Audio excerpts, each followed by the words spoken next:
ಎಲ್ಲರಿಗೂ ನಮಸ್ಕಾರ. ಎಲ್ಲರೂ ಹೇಗಿದ್ದೀರಾ? ಚೆನ್ನಾಗಿದ್ದೀರಾ? ನಾನು ಚೆನ್ನಾಗಿದ್ದೀನಿ. ಈಗ ಟೈಮ್ ಬಂದ್ಬಿಟ್ಟು 6 o'clock ಆಗ್ತಾಯಿದೆ, 6 ಗಂಟೆ. ಅಂದರೆ 20 ನಿಮಿಷ ಕಡಿಮೆ 6 ಆಗಿದೆ. ನಾನು ಮಾರ್ಕೆಟ್ಗೆ ಹೋಗಿದ್ದೆ ಇವತ್ತು. ಸ್ವಲ್ಪ ನನ್ನ ಫ್ರೆಂಡು ನಾನಿಬ್ಬರು ಸೇರಿ ಹೋಗಿದ್ವಿ. ಏನು ಪರ್ಪಸ್ ಮೇಲೆ ಹೋಗಿದ್ವಿ ಅಂತಂದರೆ ಹೇಳ್ತೀನಿ ಇದು ಏನು ಪರ್ಪಸ್ ಅನ್ನೋದು.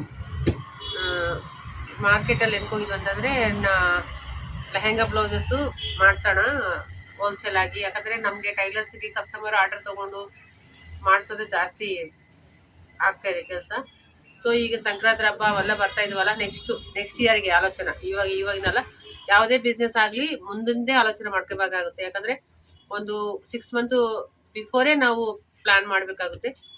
ನಾನು ಸ್ವಲ್ಪ ಮಾಡಿಸಿದ್ದೆ ಅವಾಗ. ಸೊ ಅಷ್ಟೆಲ್ಲ ಸಾಲಲ್ಲ. ಒಂದೊಂದು ಸೈಜಿಗೆ ಏನಿಲ್ಲ ಅಂದರೆ ಒಂದು 20-30 ಸೆಟ್ ಇರಬೇಕು. ಒಂದು ಸೈಜ್ 1 year ಬೇಬಿಗೆ ಒಂದು 20-30, ಒಂದು 30 ಅಂದ್ಕೊಳ್ಳಿ. ಒಂದು 6 ಮಂತ್ ಅಂದರೆ 6 ಮಂತ್ಲಿಂದ 1 ವರ್ಷ ಒಳಗಡೆ ಒಂದು 30 ಡ್ರೆಸ್ಸು. ಮತ್ತು ಆಮೇಲೆ ಸ್ವಲ್ಪ ಈ ಥರ ಜಾಸ್ತಿ ಬೇಕಾಗುತ್ತೆ. ಸೊ ನಮ್ಮ ಹತ್ರ ಅಷ್ಟು ಮಾಡೋಷ್ಟು ಟೈಮ್ ಇಲ್ಲ. ಟೈಲರ್ಸು ಸಿಗ್ತಾ ಇಲ್ಲ. ಟೈಲರ್ ಸಿಗ್ತಾರೆ, ಬಟ್ ಹೆವಿ ಕಾಸ್ಟ್ ಆಗುತ್ತೆ. ಸೊ ಅದಕ್ಕೆ ನಾವೇನು ಮಾಡಿವಿ ಅಂದರೆ, ನಾನು ನಮ್ಮ ಫ್ರೆಂಡು ಜಯ ಅಂತಿದ್ದಾರೆ, ಇಬ್ಬರು ಸೇರಿ ಇವತ್ತು ಮಾರ್ಕೆಟ್ಗೆ ಹೋಗಿದ್ವಿ. ಅಲ್ಲೆಲ್ಲನೂ ಟೈಲರ್ಸ್ ಮಾರ್ಕೆಟ್ ಅಂದರೆ ಒಂದು ಶ್ರೀರಾಮ್ಪುರ ಅಂತ ಗೊತ್ತಿರುತ್ತೆ. ಬೆಂಗಳೂರದಾಗ ಇದ್ದವ್ರಿಗೆ ಎಲ್ಲರಿಗೂ ಗೊತ್ತಾಗುತ್ತೆ ಶ್ರೀರಾಮ್ಪುರ ಅಂದರೆ. ಅಲ್ಲಿ ಕೆಲವೊಂದು ಜನ ಗಾರ್ಮೆಂಟು ಸ್ಟಿಚಿಂಗ್ ಮಾಡ್ತಾರೆ. ಸೊ ಅಲ್ಲಿಗೆ ಹೋಗ್ಬಿಟ್ಟು ನೋಡ್ಕೊಂಡು ಬರೋಣ ಅಂತ ಹೋಗಿದ್ವಿ ಬೆಳಗ್ಗೆ. ಹಾಗೆ ಹೋಗಿದ್ವಲ್ಲ, ಒಂದು ಸ್ವಲ್ಪ ಥ್ರೆಡ್ಸು, ಪೈಪಿಂಗ್ ಥ್ರೆಡ್ಸ್ ಇರಲಿಲ್ಲ. ಪೈಪಿಂಗ್ ಥ್ರೆಡ್ಸು ತೊಗೊಂಡೆ. ಸ್ವಲ್ಪ ಪೈಪಿಂಗ್ ಥ್ರೆಡ್ಸ್ ಒಂದೇ ಸರಿ ತೊಗೊತೀನಿ ನಾನು, ಒಂದು ಬಾಕ್ಸು. ಯಾಕಂದರೆ ಒಂದೊಂದು ತೊಗೊಂಡ್ರೆ ಅದು ವರ್ಕೌಟ್ ಆಗಲ್ಲ. ಓಪನಿಂಗ್ ಮಾಡ್ತಾ ಇದ್ದೀನಿ ಇದನ್ನು. ಇದು ಈ ಥರ ಪೈಪಿಂಗ್ ಥ್ರೆಡ್ಸು ಇದೆಲ್ಲ 6 ಇರ್ತವೆ. 160 rupees ಅಂತ ಬರ್ತದೆ. ಇದು ನಾವು ಹೋಗಿದ್ದು ಪರ್ಪಸ್ ಬೇರೆ, ಬಟ್ ಹೆಂಗೆ ಹೋಗಿದ್ವಲ್ಲ ಅದೇ ಥರ ಒಂದು ಸ್ವಲ್ಪ ಮಾರ್ಕೆಟ್ ಮಾಡ್ಕೊಂಡು ಹೋಗೋಣ ಅಂತ, ಅದೇ ಪರ್ಚೇಸಿಂಗ್ ಮಾಡ್ಕೊಂಡು ಹೋಗೋಣ ಅಂತ ಸ್ವಲ್ಪ ಸಾಮಾನುಗಳು ತೊಗೊಂಡ್ವಿ. ಈ ಥ್ರೆಡ್ಸು ನೋಡ್ರಿ, ಇದು ಥ್ರೆಡ್ಸು ನಾನು 1 kg ಅಂದರೆ kg ಲೆಕ್ಕನ ತೊಗೊತೀನಿ. ಇವ್ರು ಏನು ಮಾಡ್ತಾರಂದರೆ, ಟೈಲರ್ ಹುಡುಗರು ಇದ್ದಾರಲ್ಲ, ಅವ್ರು ಏನು ಮಾಡ್ತಾರಂದರೆ, ಒಂದು ರೀಲು 7 rupees ಬೀಳುತ್ತೆ. ಇಲ್ಲಿ 7 ರೂಪಾಯಿ. ಹೋಲ್ಸೇಲಲ್ಲಿ ತೊಗೊಂಡ್ರೆ 5.5, ಅದು ಸ್ಪೇಟ್ ದಾರಗಳೆಲ್ಲ 5 ರೂಪಾಯಿ ಹಂಗೆ ಬೀಳ್ತವೆ. ಬಟ್ ಇವ್ರು ಏನು ಮಾಡ್ತಾರೆ ಗೊತ್ತಾ, ಬಾಬಿನ ಸುತ್ತಿರೋ ದಾರೆಲ್ಲ ಕಿತ್ತಾಕ್ತಾರೆ. ಕಿತ್ತಾಕ್ಬಿಟ್ಟು ಎಷ್ಟು ದಾರನೂ ಇಲ್ಲ, ಅದು ಕಿತ್ತಾಕ್ಬಿಡ್ತಾರೆ. ಕಿತ್ತಾಕ್ಬಿಟ್ಟು ಒಂದು ಬ್ಲೌಸ್ಗೆ ಒಂದು ದಾರ ಈ ಥರ ಮಾಡ್ತಾರೆ. ಸ್ವಲ್ಪ ಕೆಮ್ಮಾಗಿದೆ, ಅದಕ್ಕೋಸ್ಕರ ನಾನು ಏನು ಮಾಡ್ತೀನಿ ಅಂದರೆ, 1 kg ಲೆಕ್ಕನ ತರ್ತೀನಿ ನಾನು. ಎಲ್ಲ ಹಾಕ್ಕೊಂಡು ನೋಡಿ ತೋರಿಸ್ತೀನಿ ನಾನು ನಿಮಗೆ. 1 kg ನೋಡಿರಿ, ಈ ಥರ ಇದ್ರಾಗ ಹಾಕ್ತೀನಿ ಕೆಳಗಡೆ ನೋಡಿರಿ. ಇಷ್ಟು 1.5 kg ಇದೆ. ಇದು ಅಂದರೆ ಏನೇನು ಕಲರ್ಸ್ ಬೇಕು ಅವೆಲ್ಲ ಆರಿಸ್ಕೊಂಡು ತರ್ತೀನಿ ನನ್ನ ಮಾತು. ಈ ಥರ 1.5 kg. ಆಮೇಲೆ ಇದ್ರಾಗ ಇದು ಥ್ರೆಡ್ ಏನಂದರೆ ದಪ್ಪ ಇರುತ್ತಲ್ಲ, ದಪ್ಪ ಇದ್ದರೆ ಸ್ವಲ್ಪ ವೇಸ್ಟ್ ಆದರೂ ಕೂಡ ಸ್ವಲ್ಪ ಚೀಪ್ ಬೀಳುತ್ತೆ. ನನಗೆ ಇದಿಷ್ಟಿಗೆ 375 ರೂಪಾಯಿ ಕೊಟ್ಟಿದ್ದೀನಿ. ಅಂದರೆ ಇದು ಬಾಕ್ಸಲ್ಲಿ ತೊಗೊಂಡ್ರೆ ಇದು ನನಗೇನಿಲ್ಲ ಅಂದರೆ 1000 ರೂಪಾಯಿ ಕೊಡಬೇಕಾಗುತ್ತೆ. ಇನ್ನು ವೇಸ್ಟನ್ನು ಮಾಡಲಿ, ಯಾಕಂದರೆ ಅವ್ರನ್ನ ಕಂಟ್ರೋಲ್ ಮಾಡೋಕ್ಕಂತ ಆಗಲ್ಲ, ಟೈಲರ್ಸ್ನ ಕಂಟ್ರೋಲ್ ಮಾಡೋಕ್ಕಾಗಲ್ಲ. ಅವರು ಟೈಲರಿಂಗ್ ಏನು ಮಾಡ್ತಾರೆ ಗೊತ್ತಾ, ಕ್ಯಾನ್ವಸ್ಸು ವೇಸ್ಟ್ ಮಾಡ್ತಾರೆ, ಥ್ರೆಡ್ಸು ವೇಸ್ಟ್ ಮಾಡ್ತಾರೆ, ಮತ್ತು ಈ ಥ್ರೆಡ್ ಪೈಪಿಂಗ್ ಕೂಡ ವೇಸ್ಟ್ ಮಾಡ್ತಾರೆ. ಯಾಕಂತಂದರೆ ನೆಕ್ಕಿಗೆ ಎಷ್ಟು ಬೇಕು ಅಷ್ಟು ಥ್ರೆಡ್ ಕಟ್ ಮಾಡ್ಕೊಡಲ್ಲ, ಇಷ್ಟೇ ಬಂದು ಥ್ರೆಡ್ಸು ಕಟ್ ಮಾಡ್ತಾರೆ. ಇದನ್ನು ಪೈಪಿಂಗು ಕ್ಲಾತು ವೇಸ್ಟು, ಈ ಥ್ರೆಡ್ಡು ವೇಸ್ಟು. ಸುಮ್ಮನೆ ಏನು ಮಾಡೋಕ್ಕಾಗಲ್ಲ, ಬಟ್ ಅನಿವಾರ್ಯದ ಮಾಡಲೇಬೇಕು. ನಾನು ಹೋಗಿದ್ದ ಪರ್ಪಸ್ ಅದೇ. ನಾನು ಈ ಸಾಮಾನು ತೋರಿಸಿ ಹೋಗಿದ್ದ ಪರ್ಪಸ್ ಬಗ್ಗೆ ಹೇಳ್ತೀನಿ. ಒಂದು ಟೇಪ್ ತೊಗೊಂಡೆ ನಾನು. ಈ ಟೇಪು 35-40 ರೂಪಾಯಿ ಬಿದ್ದಿದೆ. ಯಾಕಂದರೆ ಈ ಟೇಪ್ ಚೆನ್ನಾಗಿರುತ್ತೆ, ಸ್ಮೂತಾಗಿರುತ್ತೆ. ಒಂದೇ ಟೇಪ್ ತೊಗೊಂಡೆ ನನ್ನ ಪರ್ಪಸ್ಸು ಮಾತ್ರ, ನನಗೆ ಮಾತ್ರ. ಇವು ತೋರಿಸಿದ ಮೇಲೆ ನಾನು ಏನಕ್ಕೆ ಹೋಗಿದ್ದೇನೆ ಅಂತ ಹೇಳ್ತೀನಿ. ನಾನು ಗಾರ್ಮೆಂಟ್ಸ್ ಬಗ್ಗೆ ಹೇಳಿದ್ನಲ್ಲ, ಅದು ಹೇಳ್ತೀನಿ ನಿಮಗೆ. ವಿಡಿಯೋ ಎಂಡ್ವರೆಗೆ ನೋಡಿ, ಸ್ಕಿಪ್ ಮಾಡೋಕೆ ಹೋಗಬೇಡ್ರಿ. ಹಾಗೆ ಹೊಸಬ್ರಿದ್ರೆ ಲೈಕ್ ಮಾಡಿರಿ, ಸಬ್ಸ್ಕ್ರೈಬ್ ಮಾಡ್ಕೊಂಡು ನೋಡಿರಿ. ಯಾಕಂದರೆ ಇವತ್ತಿರಲಿಕ್ಕೆ ಯಾವತ್ತನಾಗಲಿ ಈ ವಿಡಿಯೋಗಳು ಯೂಸ್ ಆಗ್ತಿರ್ತವೆ. ಒಂದು ಬಿಸ್ನೆಸ್ ಇನ್ಫಾರ್ಮೇಷನ್ ಅನ್ನೋದು ಯಾರೂ ಕೊಡೋಲ್ಲ, ನನಗೆ ಗೊತ್ತಿಲ್ಲ, ಯಾರೂ ಕೊಡೋಲ್ಲ. ಯಾಕಂದರೆ ನಾನು ಯೂಟ್ಯೂಬ್ ಸರ್ಚ್ ಮಾಡ್ತೀನಿ, ಏನೇನು ನನಗೆ ನಾಲೆಜ್ ಸಿಗುತ್ತಾರೆ ಅಂತ. ಎಂಥ ನಾಲೆಜ್ ಇಲ್ಲ, ಯಾಕಂದರೆ ಮೇನ್ ನಾಲೆಜ್ ಯಾರೂ ಕೊಡೋಲ್ಲ.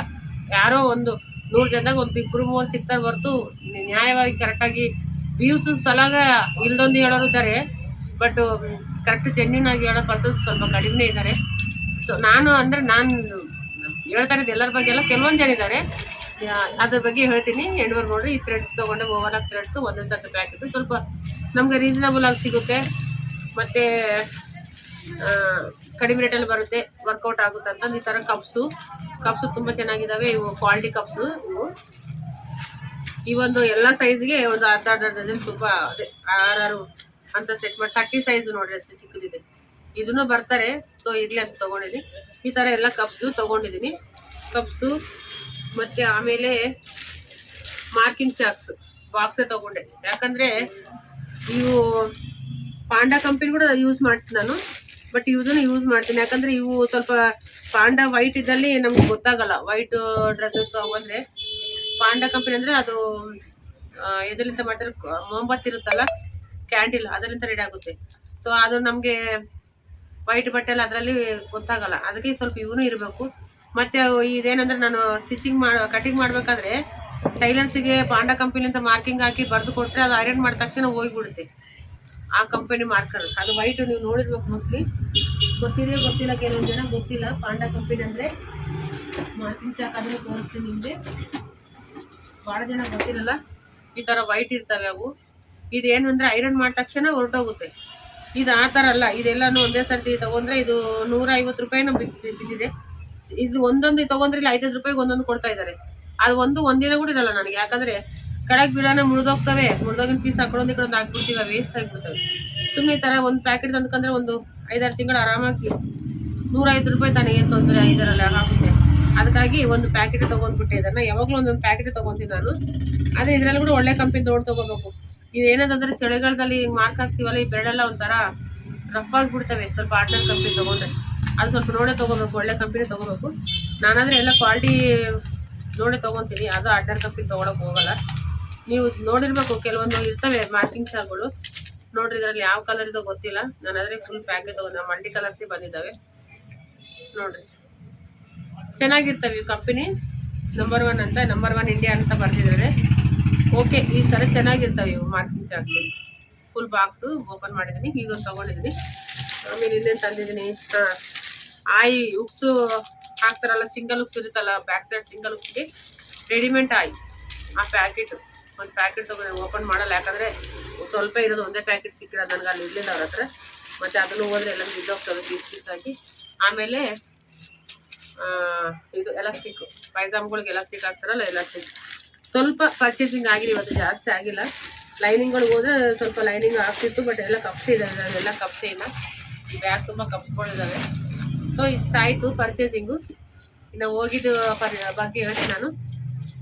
ರೆಡಿಮೇಡ್ ಫ್ರಾಕ್ಸ್ ಮಾಡಿಸ್ಬೇಕಂತ ಹೇಳಿದ್ನಲ್ಲ, ರೆಡಿಮೇಡ್ ಫ್ರಾಕ್ಸ್ ಮಾಡ್ಸೋಕ್ಕೆ ಟೈಲರು ಅಮೌಂಟ್ ಜಾಸ್ತಿ ತೊಗೊತಾನೆ. ಮತ್ತು ಇನ್ನೊಂದು ಏನಂದರೆ ಫಿನಿಶಿಂಗು ಚೆನ್ನಾಗಿ ಮಾಡ್ತಾರೆ, ಬಟ್ ಅವರು ಸ್ವಲ್ಪ ಲೇಜಿ, ಓವರ್ಲಾಕ್ ಮಾಡಲ್ಲ. ಮತ್ತು ಸ್ವಲ್ಪ ಐರನ್ ನೀಟಾಗಿ ಮಾಡಲ್ಲ. ಅಂದರೆ ಮಾಡ್ತಾರೆ ಅವ್ರು, ಸ್ವಲ್ಪ ರೆಡಿಮೇಡ್ ಹಣನ ಒಂಥರ ಇಂಟ್ರೆಸ್ಟ್ ತೊಗೊಳಲ್ಲ ಜಾಸ್ತಿ. ನನಗೆ ಅದು ಇಷ್ಟ ಆಗಿಲ್ಲ. ನಾನು ಮೊದಲು ನೋಡಿದ್ದೀನಿ ರೇಟೇನೋ ಕರೆಕ್ಟಾಗೇ ತೊಗೊತಾರೆ, ಬಟ್ ಅದು ಇಷ್ಟ ಆಗಲ್ಲ. ಅದಕ್ಕೆ ಒಂದು 100 ಪೀಸು ಯಾರಿಗೇನು ಕೊಟ್ಟು ಗಾರ್ಮೆಂಟ್ ಥರ ಮಾಡಿಸೋಣ ಅಂತ ಶ್ರೀರಾಮ್ಪುರ್ಗೆ ಹೋಗಿದ್ವಿ. ಅಲ್ಲೆಲ್ಲನೂ ಚೆಕ್ ಮಾಡಿದ್ವಿ. ಇವತ್ತು ಕ್ಲೋಸ್ ಇತ್ತು. ನಾವು ವರ್ಕಿಂಗ್ ಡೇ ಹೋಗ್ಬೇಕಾಗಿತ್ತು. ಇವತ್ತು ಹಾಲಿಡೇ ಅಲ್ವಾ. ಇವತ್ತು ಓದೋದಕ್ಕೆ ಅದೇನಾಯ್ತಂದರೆ ಯಾರು ಇರಲಿಲ್ಲ. ಕೆಲವೊಂದು ನಂಬರ್ ಸಿಕ್ಕವು, ನಂಬರ್ಗಳು ತೊಗೊಂಡು ಬಂದಿದ್ದೀನಿ. ನೋಡೋಣ. ಯಾಕಂದರೆ ಮುಂದಿನ ನನ್ನ ಉದ್ದೇಶ ಏನಂತಂದರೆ ನನ್ನದೇ ಒಂದು ಬ್ರ್ಯಾಂಡ್ ಅನ್ನೋದು ನನ್ನ ಹತ್ರ, ನನ್ನ ಶಾಪಲ್ಲಿ ಸೇಲ್ ಆಗಬೇಕು. ನಾನು ರೆಡಿಮೇಡ್ ಸಿಗ್ತವೆ ತಂದು ಸೇಲ್ ಮಾಡ್ಬೋದು, ಬಟ್ ನನಗೆ ಅದು ಇಷ್ಟ ಆಗಲ್ಲ. ಯಾಕಂದರೆ ಅದರಲ್ಲಿ ಅವ್ರು ಏನೋ ವರ್ಕ್ ಆಗಿದ್ದಾರೆ, ಅದು ಅಷ್ಟು ಫಿನಿಶಿಂಗ್ ಇರಲ್ಲ, ಮಕ್ಕಳು ಚುಚ್ಚಂಗಿರುತ್ತೆ. ನನಗೆ ಇಷ್ಟ ಆಗಲ್ಲ. ಯಾಕಂದ್ರೆ ನಾನು ಪ್ರತಿಯೊಂದು ಕ್ಲಾತ್ ತೊಗೊಂಡ್ರು ನೋಡ್ತೀನಿ ಫಸ್ಟ್, ಮಕ್ಕಳು ಚುಚ್ಚುತ್ತಾ ಚೆನ್ನಾಗಿರುತ್ತಾ ಇಲ್ಲ, ಕ್ಲಾತ್ ಹೆಂಗಿದೆ ಅಂತ ಎಲ್ಲ ಅಬ್ಸರ್ವ್ ಮಾಡಿ ತೊಗೋತೀನಿ. ಆಲ್ರೆಡಿ ನಾನು ಸ್ವಲ್ಪ ಪೀಸಸ್ ತಂದಿಟ್ಟಿದ್ದೀನಿ, ಕ್ಲಾತು ಎಲ್ಲ ತಂದಿಟ್ಟಿದ್ದೀನಿ, ಬಟ್ ಸ್ಟಿಚಿಂಗ್ ಮಾಡೋರಿಲ್ಲ. ಸೊ ಅದಕ್ಕೆ ಸ್ಟಿಚಿಂಗ್ ಮಾಡೋರು ನೋಡ್ಕೊಂಡು, ನಮ್ಮ ಫ್ರೆಂಡು ಜಯ ಅಂತ ಇದ್ದಾರಲ್ಲ, ಅವರು ಯಶವಂತಪುರಲ್ಲಿ ಇರ್ತಾರೆ. ಅವರು ನನ್ನ ಕ್ಲೋಸ್ ಫ್ರೆಂಡು. ಸೊ ಅವರು ನಾನು ಜಯ ಅಂತ ಇಬ್ಬರು ಹೋಗಿದ್ವಿ ಮಾರ್ಕೆಟ್ಗೆ. ನೋಡಿದ್ವಿ, ಕೆಲವೊಂದು ನಂಬರ್ ಸಿಕ್ಕಿದ್ವು. ನೋಡೋಣ, ನಾಡ್ದು ಫೋನ್ ಮಾಡಿ ಮಾತಾಡ್ತೀನಿ ಅವ್ರ ಹತ್ರ. ಅವ್ರದ್ದೊಂದು 100 ಪೀಸು, ನಂದೊಂದು 100 ಪೀಸ್ ಅಂದ್ರೆ ಕೂಡ 100-200 ಪೀಸಸ್ ಆಗ್ತಾವೆ. ಲೆಹಂಗಾ ಬ್ಲೌಸು ಸ್ವಲ್ಪ ಒಂದು 100 ಪೀಸಸ್ ಲೆಹಂಗಾ ಬ್ಲೌಸು, ಒಂದು 100 ಪೀಸಸ್ ರೆಡಿಮೇಡ್ ಬ್ಲೌಸಸ್ಸು, ಮತ್ತು ಒಂದು 100 ಪೀಸಸ್ ಫ್ರಾಕ್ಸು, ಈ ಥರ. ಯಾಕಂದರೆ ಒಟ್ಟಿಗೆ ಬೇಡ, ನಾವು ಗಾರ್ಮೆಂಟ್ ಅನ್ನೋದು ಒಟ್ಟಿಗೆ ನಂದು ಏನಂದರೆ ಸೈಡ್ ಬಿಸ್ನೆಸ್ ಥರ ಮಾಡೋಣ ಅನ್ನೋದು ನನಗೆ ಫಸ್ಟ್ಲಿಂದ ಲೆಹಂಗಾ ಬ್ಲೌಸ್ ಮಾಡಿಸೋದು ತುಂಬ ಇಂಟ್ರೆಸ್ಟ್ ಇದೆ. ಆ ಫೀಲ್ಡ್ ಅಂದರೆ ಈ ಟೈಲರಿಂಗ್ ಫೀಲ್ಡ್ ತುಂಬ ಇಷ್ಟ. ಎಷ್ಟು ಕಸ್ಟಮರ್ ನಾನು ಟಾರ್ಚರ್ ಕೊಟ್ಟರು ಕೂಡ ನಾನು ಇದನ್ನು ಒಂದೊಂದು ಸತಿ ಅನಿಸುತ್ತೆ, ನಿನ್ನೆ ಶನಿವಾರ ಅಲ್ವಾ, ನಿನ್ನೆ ಒಂದು ಸಣ್ಣ ಸಣ್ಣ ಇನ್ಸಿಡೆಂಟ್ ಹೇಳ್ತೀನಿ ನೋಡ್ರಿ. ಒಂದು ಸ್ವಲ್ಪ ಮಿಸ್ಟೇಕ್ ಬಂದರೆ ಕೂಡ ಇದು ಮಾಡಲ್ಲ, ಅಡ್ಜಸ್ಟ್ಮೆಂಟ್ ಮಾಡ್ಕೊಳ್ಳಲ್ಲ. ಕೆಲವೊಂದು ಕಸ್ಟಮರ್ ಇದ್ದಾರೆ, ಎಲ್ಲ ಕಸ್ಟಮರ್ ಅಂತ ಹೇಳಲ್ಲ, ಬಟ್ ಕೆಲವೊಂದು ಕಸ್ಟಮರ್ ಇರ್ತಾರೆ ಸಣ್ಣ ಸಣ್ಣ ವಿಷಯಗಳಿಗೂ ಸತಾಯಿಸ್ತಾ ಇರ್ತಾರೆ. ನನಗೇನು ಅನಿಸ್ತದೆ ಅಂದರೆ, ಇನ್ನೂ ಸ್ವಲ್ಪ ದಿನ ಮಾಡಿಬಿಟ್ಟು ಈ ಟೈಲರಿಂಗ್ ಫೀಲ್ಡೇ ಬೇಡಪ್ಪ, ಸುಮ್ಮನೆ ಹೋಗಿ ನಂದಂತ ಒಂದು ಗಾರ್ಮೆಂಟ್ ಥರ ಓಪನ್ ಮಾಡ್ಕೊಂಡು. ಯಾಕಂದರೆ ರೆಡಿಮೇಡಲ್ಲಿ ಏನು ಗೊತ್ತಾ, ಎಷ್ಟೊಂದು ದುಡ್ಡು ಕೊಡ್ತಾರೆ, ಆ ಥರ ನಾಲ್ಕೊಂತಾರೆ ಲೂಸ್ ಟೈಟ್ ಇದ್ದರೆ ಅಲ್ಟ್ರೇಷನ್ ಮಾಡಿಸ್ಕೊತಾರೆ ಹೋಗ್ತಾರೆ. ಬಟ್ ಇದರಲ್ಲ, ಇದರಲ್ಲಿ ಕೊಡೋದು ಈಗ ಸಿಲ್ಕ್ ಬ್ಲೌಸ್, ಸಿಲ್ಕ್ ಸ್ಯಾರೀಸ್ ತಂದರೆ ಕೂಡ 20,000 25,000 ರೂಪಾಯಿ ಕೊಟ್ರು 60-70 ಸೆಂಟಿಮೀಟರ್ ಬಟ್ಟೆ ಕೊಡ್ತಾರೆ.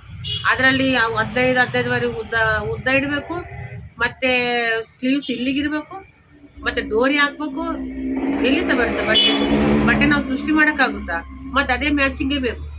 ಒಂದು ಚೂರು ಎಲ್ಲನೂ ಮಿಸ್ಟೇಕ್ ಆದರೆ ಕೂಡ ಇದರಲ್ಲಿ ಏನು ಗೊತ್ತಾ, ಈ ಫೀಲ್ಡಲ್ಲಿ ಇದ್ದವ್ರಿಗೆ ಎಲ್ಲರಿಗೂ ಅನುಭವ ಆಗಿರುತ್ತೆ ಆಲ್ಮೋಸ್ಟ್. ಎಷ್ಟು ಟಾರ್ಚರ್ ಇದೆ ಅಂದರೆ, ಒಂದೊಂದು ಸರ್ತಿ ಬೇಡವೇ ಬೇಡ, ಈ ಕೆಲಸನೇ ಬೇಡಪ್ಪ ಸಾಕು, ಸುಮ್ಮನೆ ನೆಮ್ಮದಾಗಿ ಜೀವನ ಯಾವುದೋ ಒಂದು ಮಾಡ್ಕೊಂಡು ಬದುಕೋಣ, ಎಲ್ಲ ರೋಡ್ ಮೇಲೆ ಒಂದು ಚಾಯ್ ಅಂಗಡಿ ಇಟ್ಕೊಂಡು ಬದುಕ್ಬೋದು ಅನ್ನೋ ತಾಟ್ ಬರುತ್ತೆ. ಬಟ್ ಏನು ಮಾಡೋದು, ಈ ಫೀಲ್ಡ್ ಅಂದರೆ ಇಷ್ಟ ತಾನೆ, ಇಷ್ಟಪಟ್ಟು ಬಂದಿದ್ದೀನಿ. 30 ವರ್ಷದಲ್ಲೇ ಜೀವನನೇ ಕಳೆದೋಯ್ತು. ಸ್ವಲ್ಪ ದಿನಕ್ಕೆ ಯಾಕೆ ಇಲ್ಲಿ ತನಕ ನಾನು ಸಾಧಿ ಕೊಟ್ಟಿದ್ದ ಮಿಷಿನ್ಗಳು ನಾನು ಯಾಕೆ ಬಿಡಲಿ ಹೇಳಿ? ಆ ಥರ ಥಾಟ್ಸ್ ಬಂದೆ. ನಾನು ರೆಡಿಮೇಡ್ಗೆ ತೊಗೊಳ್ಳೋಣ, ರೆಡಿಮೇಡ್ ಬ್ಲೌಸಸ್ ಮಾಡೋಣ. ನಮ್ಮದು ಒಂದು ರೆಡಿಮೇಡ್ ಬ್ಲೌಸಸ್ ಅಂದರೆ ನಮ್ಮದೇ ಬ್ರ್ಯಾಂಡು.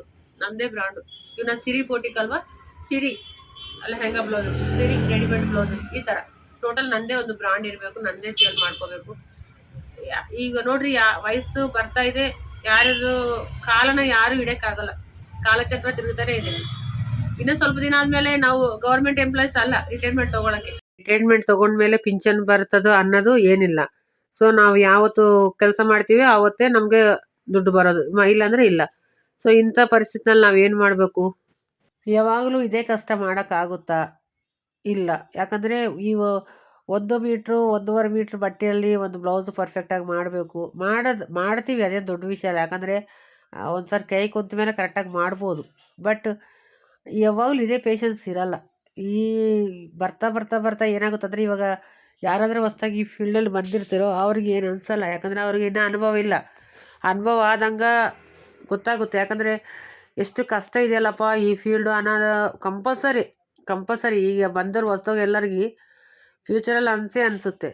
ಸೊ ನಾನೇನಂತೀನಿ ಅಂದರೆ, ನಮ್ಮದು ಅಂತ ಒಂದು ಇಷ್ಟು ಅನುಭವ ಇದೆಯಲ್ಲ, ಏನೂ ಅನುಭವ ಇರಲಾರ್ದವ್ರು ಎಷ್ಟೋ ಜನ ಗಾರ್ಮೆಂಟ್ಸ್ ಓಪನ್ ಮಾಡ್ತಾಯಿದ್ದಾರೆ, ಏನೂ ಅನುಭವ ಇರಲ್ಲ ಅವ್ರಿಗೆ. ಸೊ ನಾವು ಅನುಭವ ಇಟ್ಕೊಂಡು ನಾವು ಯಾಕೆ ಇದು ಮಾಡಬಾರ್ದು, ನಾವೊಂದು ಪ್ರಾಡಕ್ಟ್ ಯಾಕೆ ರೆಡಿ ಮಾಡಬಾರ್ದು ಅನ್ನೋ ಥಾಟು ನನಗಾದರೆ ಇವಾಗ ಬರ್ತಾ ಇದೆ. ಯಾಕಂದರೆ ಈ ಸಾಕಪ್ಪ, ಇನ್ನೂ ಸ್ವಲ್ಪ ದಿನ ಆದರೆ ಇನ್ನು ನಾನು ಏನು ಆಗ್ತೀನೋ ನನಗೆ ಗೊತ್ತಿಲ್ಲ. ಯಾಕಂದರೆ ಇಷ್ಟು ಜನಗಳಿಗೆ ಇವಾಗ ಚಿಕ್ಕದು ಎಕ್ಸಾಂಪಲ್ ಹೇಳ್ತೀನಿ ನಾನು. ಬ್ಯಾಕ್ ನೆಕ್ಕು ಮೇಲೆ ಬಂದಂಗೆಲ್ಲ ಶೋಲ್ಡರ್ ದೊಡ್ಡದಾಗುತ್ತೆ, ಬ್ಯಾಕ್ ನೆಕ್ ಡೌನ್ ಆದಂಗೆಲ್ಲ ಶೋಲ್ಡರ್ ಚಿಕ್ಕದಾಗುತ್ತೆ. ಬಟ್ ಕಸ್ಟಮರಿಗೆ ನೆಕ್ಕು ಮೇಲೆ ಹೋಗ್ಬೇಕು, ಬಟ್ ಶೋಲ್ಡರ್ ಅಷ್ಟೇ ಇರಬೇಕು. ಅದು ಹೇಳಿದ್ರೆ ಏನ್ರಿ ನಮ್ಗೆ ಗೊತ್ತಿಲ್ವಾ? ನಮ್ಗೆ ಗೊತ್ತಾಗಿದೆ, ನೀವು ಹೇಳೋದೇನು ಬೇಡ, ನಮಗೆಲ್ಲ ಗೊತ್ತಾಗುತ್ತೆ, ನೀವು ಶೋಲ್ಡರ್ ಅಷ್ಟೇ 3 ಇಂಚೇ ಬರಲಿ, ನೆಕ್ಕು ಮೇಲೆ ತಗೊಳ್ರಿ, ಈ ಥರ ವಾದ ಮಾಡೋರಿಗೆ ನಾವು ಎಷ್ಟೊಂದು ಹೇಳೋಕ್ಕಾಗುತ್ತೆ? ಆಗಲ್ಲ, ತುಂಬ ಕಷ್ಟ ಆಗುತ್ತೆ. ಯಾಕಂದರೆ ಅಲ್ಲ, ಒಳ್ಳೆ ಜನನೂ ಇದ್ದಾರೆ, ಈ ಥರ ಜನನೂ ಇದ್ದಾರೆ. ಕಸ್ಟಮರ್ದಾಗ ನಾನು ಇಲ್ಲ ಅಂತ ಹೇಳಲ್ಲ. ಯಾಕಂದರೆ ಇಷ್ಟು ವರ್ಷ ನಾವು ಕಸ್ಟಮರ್ ಒಳ್ಳೋರಿಲ್ಲ ಅಂದರೆ ಇಷ್ಟು ವರ್ಷ ಜೀವನ ಮಾಡೋಕ್ಕೆ ಆಗಲ್ಲ. ಸೊ ನನ್ನ ಅಭಿಪ್ರಾಯ ಏನಂತಂದರೆ, ಬಿಸ್ನೆಸ್ ಅಂಬೋದು ಒಂದು ಇದ್ರ ಜೊತೆಗೆ ಇನ್ನೊಂದು ಬಿಸ್ನೆಸ್ ಆ್ಯಡ್ ಮಾಡಬೇಕು ಅಂಬೋದು ಮಾತ್ರ ಮನಸ್ಸಲ್ಲಿ ನನಗೆ ಬಂದೈತೆ. ಮಾಡ್ಬೇಕು ಅನ್ಕೊಳ್ತಾ ಇದ್ದೀನಿ, ಮಾಡಬೇಕು ಯಾವುದೋ ಒಂದು ಚಿಕ್ಕ ಬಿಸ್ನೆಸ್. ಯಾಕಂದರೆ ನನಗೆ ನಾನು ಸೇಲ್ ಮಾಡ್ತೀನಿ ಅಂದರೂ ಸೇಲಲ್ಲಿ ಕೂಡ ನಾನು ಸ್ವಲ್ಪ ಸಕ್ಸಸ್ ಆಗಿಲ್ಲ, ಹಿಂದಕ್ಕೆ ಬಿದ್ದುಬಿಟ್ಟಿನಿ. ಎಷ್ಟು ಸರ್ತು ಡ್ರೆಸ್ಸು ಮೆಟೀರಿಯಲು ಅವು ಇವು ತರ್ತೀನಿ, ಹೋಗ್ತವೆ. ನೆಕ್ಸ್ಟ್ ಹೋಗಿ ತರೋಣ ಅಂದರೆ ನನಗೆ ಟೈಮ್ ಇರಲ್ಲ. ಟೈಮ್ ಬರೋಷ್ಟರೊಳಗೆ ನನ್ನ ಹತ್ರ ದುಡ್ಡು ಖರ್ಚಾಗಿರ್ತವೆ. ದುಡ್ಡಿದ್ದಾಗ ಟೈಮ್ ಇರಲ್ಲ, ಟೈಮ್ ಇದ್ದಾಗ ದುಡ್ಡು ಇರಲ್ಲ. ಈ ಥರ ಆಗಿಬಿಟ್ಟು ಎಲ್ಲ ಹಿಂದಕ್ಕೆ ಬಂದುಬಿಡುತ್ತೆ. ಇದು ಒಂಥರ ಏನು ಗೊತ್ತಾ, ಅದಕ್ಕೇ ಹತ್ಕೊಂಡಿರ್ಬೇಕು. ಮ್ಯಾಗ್ನೆಟ್ ಯಾವ ಥರ ಕೆಬ್ಬಣಿಗೆ ಹತ್ಕೊತದೋ ಆ ಥರ ಟೈಲರಿಂಗ್ ಮಾಡೋರು ಆ ಮಿಷಿನ್ಗಳಿಗೆ ಹತ್ಕೊಂಡೇ ಇರ್ಬೇಕು 24 ಗಂಟೆ. ಎಲ್ಲಿಗಾನು ಹೋಗ್ತೀವಿ ಬರ್ತೀವಿ, ಈ ಫಂಕ್ಷನ್ಗೆ ಅಟೆಂಡ್ ಆಗೋಣ, ಇಂಥ ಮಾತ್ರ ಏನೂ ಇರಲ್ಲ. ಅದೆಲ್ಲ ಕನಸು. ಅದೆಲ್ಲನೂ ಮುಚ್ಕೊಂಡು ಹೋಗ್ಬೇಕಾದ್ರೆ ಒಂದು ದೊಡ್ಡ ನಾವು ಯುದ್ಧ ಮಾಡ್ದಂಗೆ ಆಗುತ್ತೆ. ಸೊ ಇದಕ್ಕೆ ನಾನು ಅದಕ್ಕೇ ಲೆಹಂಗಾ ಬ್ಲೌಸ್ ಮಾಡ್ಸೋಕೆ ಹೋಗಿದ್ವಿ. ಅವರು ಮಾತಾಡ್ತೀನಿ, ಫೋನ್ ಮಾಡಿ ಅವ್ರ ಕೇಳಬೇಕು. ನಾನು ಫೋನ್ ನಂಬರ್ ತಂದಿದ್ದೀನಿ. ಮಾತಾಡಿದ್ರೆ ಅವ್ರು ಏನಂತಾರೆ ಅದ್ರ ಮೇಲೆ ಡಿಪೆಂಡ್ ಆಗಿದೆ. ಇಲ್ಲ ಅಂತಂದರೆ 1-2 ಮಿಷಿನ್ ಎಕ್ಸ್ಟ್ರಾ ಹಾಕ್ಕೊಂಡು ನಾನು ಮುಂದೆ ಇಟ್ಕೊಂಡು ಸ್ಟಿಚಿಂಗು ಮಾಡಿಸ್ತೀನಿ, ಟೈಲರ್ಸ್ನ ತೊಗೊಂಡು ಅಷ್ಟೇ. ಫೈನಲ್ ಮಾತ್ರ ಫಿಕ್ಸ್ ಆಗಿದ್ದೀನಿ. ನೋಡೋಣ, ನನ್ನ ಅದು ಆಲೋಚನೆ ಎಲ್ಲಿಗೆ ಸಕ್ಸಸ್ ಆಗುತ್ತೋ ಇಲ್ಲೋ ಗೊತ್ತಿಲ್ಲ. ಇನ್ನೊಂದೇನೆಂದರೆ, ಈ ವೆದರ್ಗೆ, ಈ ಚಳಿಗೆ, ಈ ಹೆಲ್ತ್ನೂ ಸಪೋರ್ಟ್ ಮಾಡಲ್ಲ ಒಂದೊಂದು ಸರ್ತಿ. ಅಷ್ಟು ಕಟಿಂಗ್ ಮಾಸ್ಟರ್ ತೊಗೊಳಕ್ಕೂ ಭಯ ಆಗುತ್ತೆ. ಯಾಕಂದರೆ ಕಟಿಂಗ್ ಮಾಸ್ಟರ್ ತೊಗೊಂಡು ಮಾಡ್ಬೇಕಾದ್ರೆ ಸ್ವಲ್ಪ ಡೇರ್ ಬೇಕು. ನಮ್ಗೆ ಇಷ್ಟು ವರ್ಷ ಕಟಿಂಗ್ ಮಾಸ್ಟರ್ ನಮ್ಮ ಲೈಫಲ್ಲಿ ಇಲ್ಲ. ಸೊ ಈಗ ಹೊಸ್ದಾಗಿ ಬಂದರೆ ಯಾವ ಥರ ಮಾಡ್ತಾರೋ ಅನ್ನೋದು ಭಯ.